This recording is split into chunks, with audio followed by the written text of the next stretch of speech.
Welcome back. My next guest on the program is Mr. Bismarck Rewani, the Chief Executive Officer of Financial Derivatives Company. We'll be taking a look at some of the issues that have come up in the business space. Of course, these are issues that have dominated conversations for a very long time, so they're not new. Talking about doing business in Nigeria, we'll be assessing the new economic realities in Nigeria, the role of the regulators, and of course expectation as we start 2017. We're going, of course, coasting in to the last few days in the year of 2016 and in the month of December. Good morning to you, Mr. Rewani. Thank you for coming on the program. Good morning.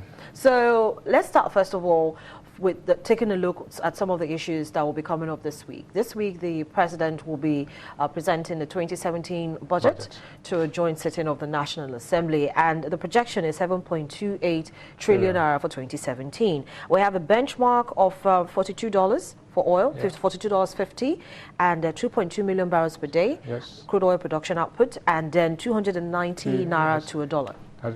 Okay, now let's face the reality. There's a new economic reality, and you're going to hear everything the government is going to do. The president is going to present the budget on Wednesday. Is shooting for 7 trillion naira, which is 20% above the 6 trillion naira last year.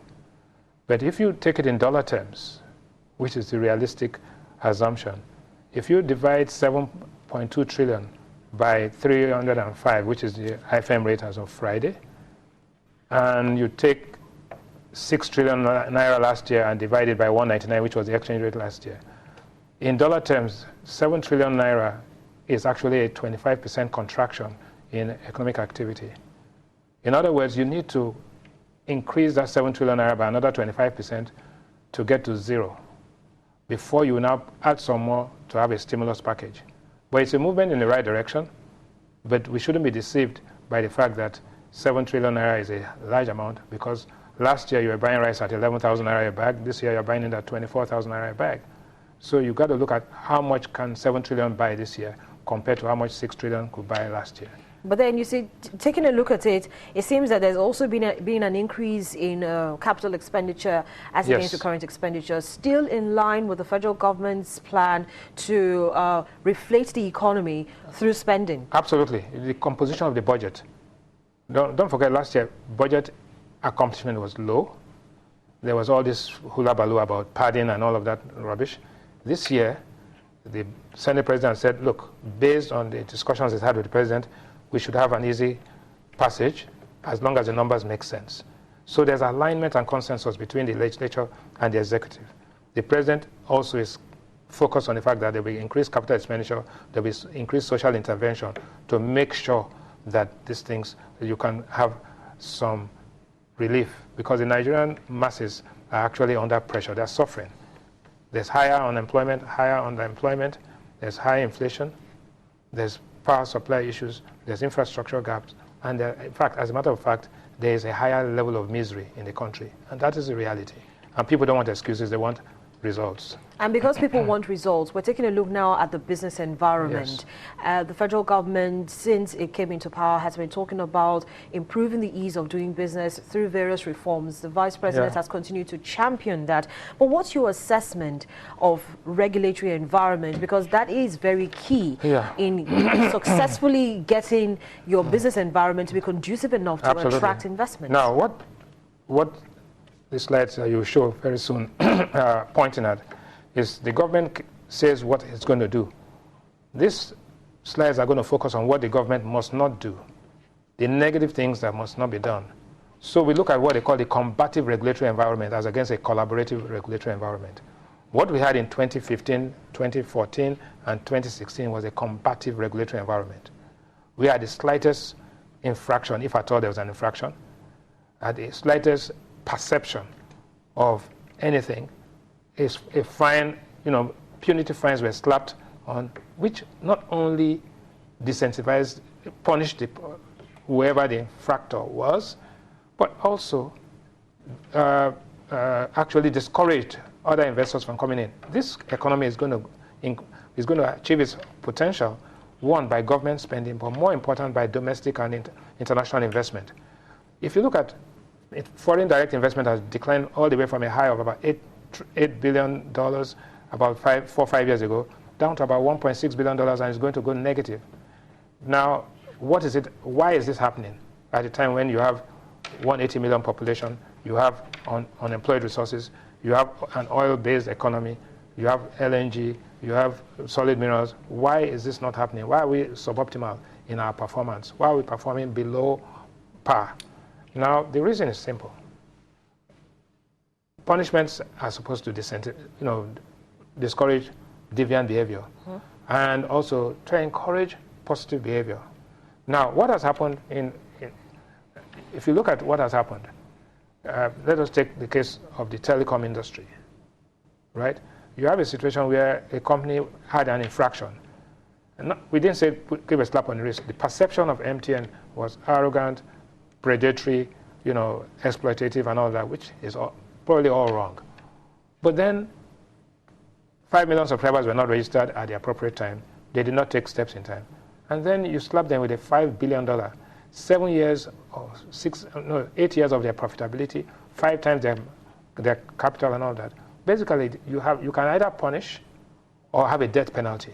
So this was a death penalty. What type of penalties do you favor? No, penalties that can be inclusive. If you say, for example, you cannot repatriate dividend for the next 3-4 years, you have to reinvest the money and create jobs, right? You have to do this, you have to invest in network, you have to upgrade the quality of what you're doing. The company feels the pain, but at the same time, the country gets the benefit. But what you're doing right now is to slap a fine, which is to a large extent arbitrary. Not only that, let us take that MTN in one case. Let us take a brewing company like Guinness. NAFDAC says that you kept your things in a store, which was a store that you leased from somebody and said expired drugs, or they found some rodents and all of that for some raw materials, which was in any case false. Slapped a $2 billion fine.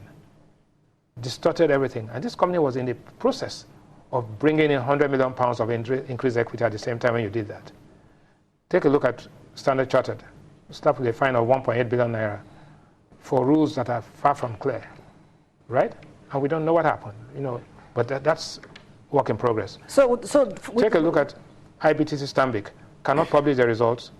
And now you go further, and MTN now is being harassed for a supposed repatriation of dividends. Looking at how all of these regulators have behaved, from the telecom sector to the health sector, no one seems to have been spared. What does this tell us about our regulatory environment? It is too combative. And it's like, in the US, they have what we call entrapment. As distinct from when you check for things and see that things are wrong. So those who have not invested say that those who have invested in this country, and let us take the data as they show, the investments so far, MTN, $12 billion in research and development expended in this period, $12 billion. Employs over 2,500 people, direct, and so many other people. Spent over 16 billion naira on the foundation, right? And have, God knows, about 60 million subscribers, right? And now are going further.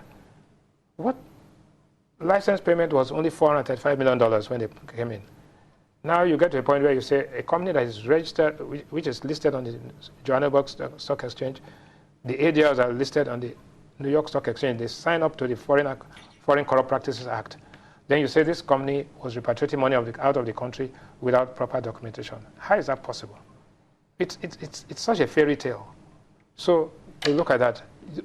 The regulators should not, or government agencies should not engage in rumor peddling and all of that as a way of trying to bring people down. The same thing happened. It has happened in the banking sector. It has happened in fast-moving consumer goods. It has happened even in healthcare.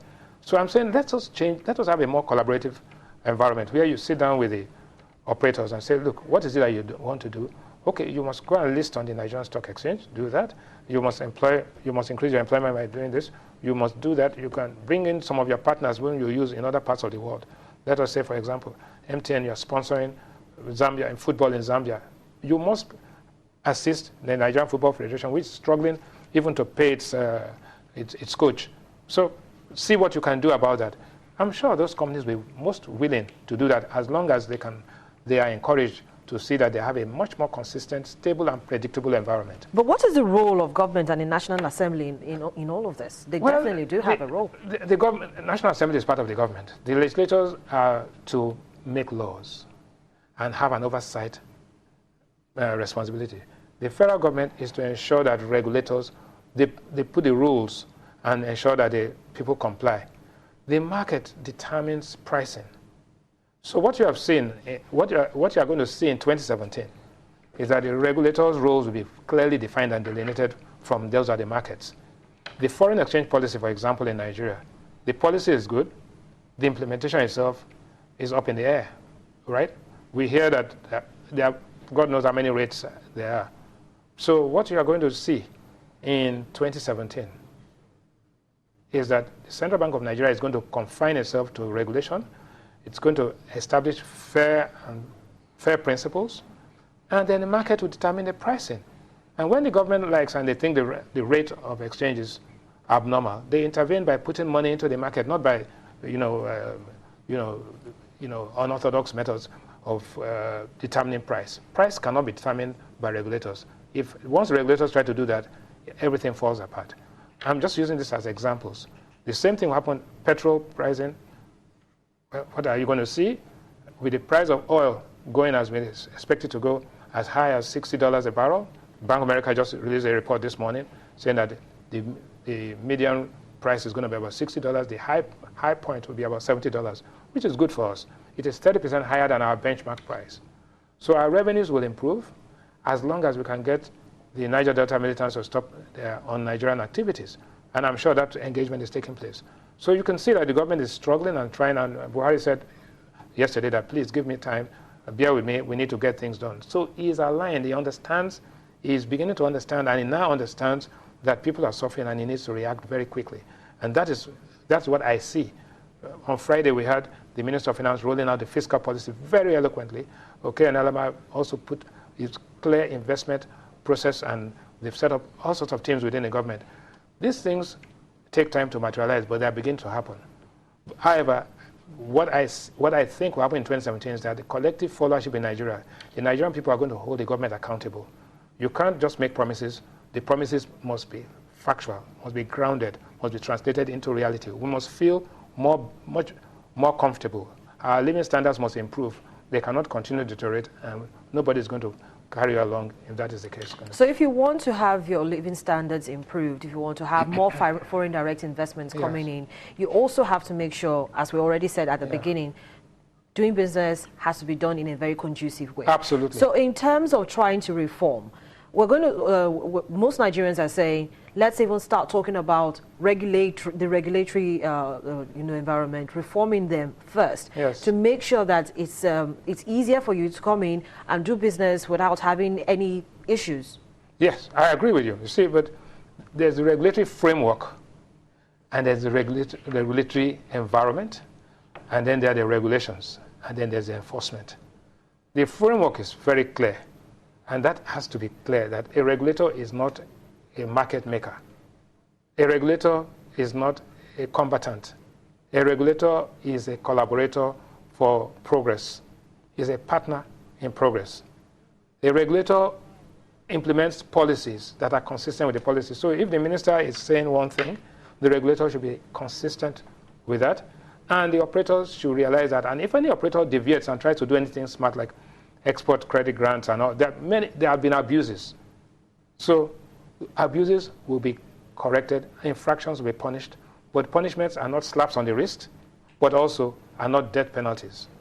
And that is what we are saying, that we should recognize the role and the contribution of companies. If Standard Chartered has brought in a lot of technology here, have brought best practices, they should be recognized. And if there's an infraction, they should be punished, but not killed.